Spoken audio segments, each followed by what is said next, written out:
మీరు అక్కడ ఉండండి రావుతున్నా ఒక నిమిషం ఉండరు అక్కడ మీరు కొంచెం పక్క వచ్చాను ఈజీగా కదా కూర్చున్న వాళ్ళ మీద పడద్దు అది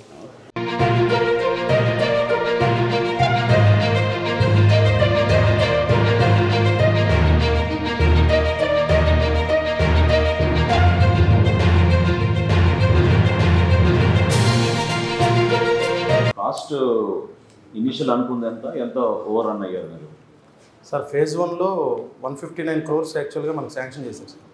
ఫేజ్ 1లో ఓన్లీ మనం గ్రౌండ్ లెవెలింగ్ ఎగ్జిస్టింగ్ బిల్డింగ్స్ ఉన్నాయి సార్, హరిత బిల్డింగ్స్, అవి dismantling, ground levelling, slope protection మొత్తం కలిపి 159.31 crores sir. Okay. Next second ఫేజ్లో 94.49 crores శాంక్షన్ చేశారు సార్. అది 3 blocks sir, Vijayanagara, Vengi and Gajapathi బ్లాక్స్కి ఓన్లీ ఫర్ స్ట్రక్చర్స్ సార్. మళ్ళీ ఫేజ్ 3లో 112.76 crores శాంక్షన్ చేశారు సార్. ఫేజ్ 1, 2, 3 కింద చేశారు సార్. ఫేజ్ 3 అంతా కూడా architectures. Total project cost estimated ఎంత, కంప్లీట్ అయ్యే వరకు ఎంత అయింది? యాక్చువల్గా 92.72 crores సార్. యాక్చువల్గా అది దాని నుంచి 434 కిలో. అవును సార్. యాక్చువల్గా ఫేజ్ 1, 2 కింద 92 crores ఒకటి, 72 crores ఒకటి ఇచ్చారు సార్. దాని నుంచి 451కి వచ్చింది సార్. 92 ఇంక్లూడెడ్ ల్యాండ్ లెవెలింగ్ అంతా సార్. ఇంటీరియర్ కూడా కలిపి ఇంటీరియర్ సార్. ఇది ఇంటీరియర్కి ఎక్స్క్లూజివ్గా 32 కోట్లు అయింది. అవును సార్. 397 plus 32 total 434. అంటే సార్ ఫర్నిచర్కి separate GO sir, interiors furnishings కూడా సెపరేట్ జీవో సార్. ఇప్పుడు మిగతా ఫెసిలిటీస్ పవర్ కానివ్వండి, వాటర్ కానివ్వండి, అవన్నీ ఏంటి, శానిటేషన్ కానివ్వండి, ఎట్లా దాన్ని బిల్డప్ చేశారు ఇక్కడ? మీకు ట్రాన్స్ఫాల్ డైరెక్ట్గా తీసుకొచ్చి సబ్స్టేషన్స్ పెట్టేసి సబ్స్టేషన్ అది సెపరేట్ జీవో ఉంది సార్. 13 crores సెపరేట్ సంబంధం లేదు లేదు సార్. అది 13 కోట్లు. 13.5 crores సార్. ఎంతండి? 13.5 crores. 13.5. ఓకే. ఇది వాటర్ అనేది జీవీఎంసీ నుంచి వాటర్ సప్లై సెపరేట్ జీవో ఉంది సార్. దానికి ఎంత separate pipeline? 1 crore. 92.72 crores initial sanction చేసి ముందుకెళ్దాల్సిన ప్రాజెక్టు చివరికి 453 కోట్లకి తీసుకెళ్లారు సార్. Total land area here 69 acres sir, of which they are used 9.88 acres. అదే కాస్ట్ ఓవర్ రన్ ఎంత ఎక్కువ. ఇది ఎవరు కన్స్ట్రక్ట్ చేశారండి? ఇది డిఈసి అంటే అదేమి టెండర్లో ఫైనల్ చేశారా ఆ ఏజెన్సీని? ఇది 450 కోట్లు పెట్టాం. కనీసం చిన్నగా ఆలోచించద్దు.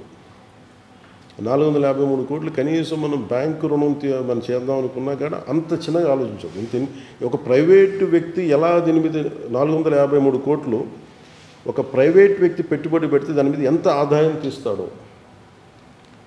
అలాంటి ఆదాయ మార్గాన్ని ఎతకాలి. అది నా ఫస్ట్ థాట్.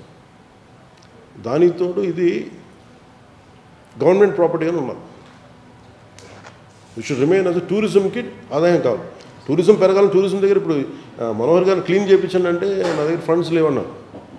అంటే మనోహర్ గారు చెప్పిందంటే మీకు ఏ లేదు, ముందు కాల్ ఫర్ కాంట్రాక్ట్, ఫస్ట్ దీన్ని ప్రైమరీ క్లీన్ చేయించాలి. ఫస్ట్ క్లీన్ చేయించడంతో పాటు మనం కూర్చోబెట్టి దీన్ని ఇన్కమ్ జనరేటింగ్గా కావాలి. ఇన్కమ్ జనరేటింగ్ సింపుల్ ఏంటంటే ఇది డెస్టినేషన్ వెడ్డింగ్ లేదంటే ఈ మైస్ ఈవెంట్స్కి సిటీ ఇట్ సెల్ఫ్ ఈజ్ అందరు రావడానికి ఉంది కాబట్టి ఈ మన మీటింగ్స్ను ఈ మీటింగ్స్ మైస్ అంటే meetings, incentives, conferences and exhibitions. ఇది వైజాగ్ అలాంటి సిటీ కాబట్టి దీన్ని ఒక మోడల్గా చేద్దాం ఈ కాంప్లెక్స్ని. This should be our proposal. So మీరు దీన్ని how to take it forward మీరు ఒకసారి ఒక రెజల్యూషన్లో మీరు చెప్తే. జనసేన లెజిస్లేచర్ విభాగం నుంచి మన అధ్యక్షులు గారు చెప్పిన సూచనలు, అట్ ద సేమ్ టైం గతంలో మనం చేసిన పోరాటం, అనేక సందర్భాల్లో కేసులు కూడా స్థానికంగా మన నాయకులపైన, కార్యకర్తలపైన, చివరికి ప్రెసిడెంట్ గారు ఒక రోజు వచ్చి సరదాగా టీ తాగుదాం, అసలు ఏం జరుగుతుందో ఇక్కడ చూద్దాం అనే దానికి బయలుదేరినా కూడా హోటల్ నుంచి అడ్డుకొని రానికుండా వేల మంది పోలీసులతో ఆ రోజు ఇబ్బంది పెట్టారు. సో ఈరోజు మనందరం కూడా ప్రభుత్వంలో ఉండి ఆయన సారథ్యంలో ఈ విధంగా కూర్చుని మనం ఇదే విషయఖండలో మనం మాట్లాడుకోగలుగుతున్నాం.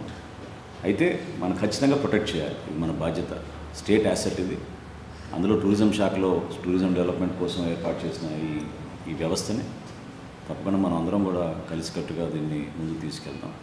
రాబోయే క్యాబినెట్ సమావేశంలో దుర్గేష్ గారు మీరు కూడా ముఖ్యమంత్రి గారితో దృష్టికి తీసుకెళ్ళి నోట్ ప్రవేశపెడితే ఇమీడియట్గా ఏదో ఒక నిర్ణయం తీసుకుని ముందుగా అసలు నా అభిప్రాయం అయితే ఫస్ట్ హౌస్ కీపింగ్ మీరు చేయించాలి. ఎందుకంటే బాగా చెడిపోయింది. ప్రెసిడెంట్ గారు కూడా 2-3 చూపించారు ఎక్కడైతే కూలిపోయినాయో, అది హ్యూమన్ లైఫ్ కూడా ప్రమాదం అయింది అందులో. సో ఆ రిపేర్స్ అవన్నీ ఇమీడియట్గా టేకప్ చేసి క్వాలిటీ అష్యూరెన్స్, సేఫ్టీ ఆడిట్ ఇవన్నీ చేయాలి. చాలా చక్కటి పాయింట్ అన్నారు ప్రెసిడెంట్ గారు. డిసెంబర్ టైం కల్లా టూరిజం ఎక్కువ పెరుగుతుంది, ఇంటర్నేషనల్ టూరిజం కూడా పెరుగుతుంది. సో ఆ టైంకి మనం సిద్ధం చేసుకుంటే ఇది ఒక డెస్టినేషన్ ప్లేస్గా మనం ఈ మైస్ ఈవెంట్స్కి, వెడ్డింగ్స్కి, వీటికి జాగ్రత్తగా ప్లాన్ చేయొచ్చు. మనందరం ఈ రోజున మనం దీని గురించి మనం విజిట్ చేసిన సందర్భంలో ఒక తీర్మానంతో ఇంకా మెరుగైన వసతులు కల్పించి రాష్ట్రానికి పెట్టుబడులు తీసుకొచ్చే ప్రయత్నం ముఖ్యమంత్రి గారు చేస్తున్నారు. వైజాగ్ని ఒక అద్భుతమైన డెస్టినేషన్గా మార్చగలిగే అవకాశం దీని ద్వారా కూడా మనం తీసుకెళ్ళచ్చు. So we'll all make a resolution to take this forward. We'll request the tourism minister to move the proposal in the government and immediately take the necessary steps under the guidance of our Deputy Chief Minister and CM.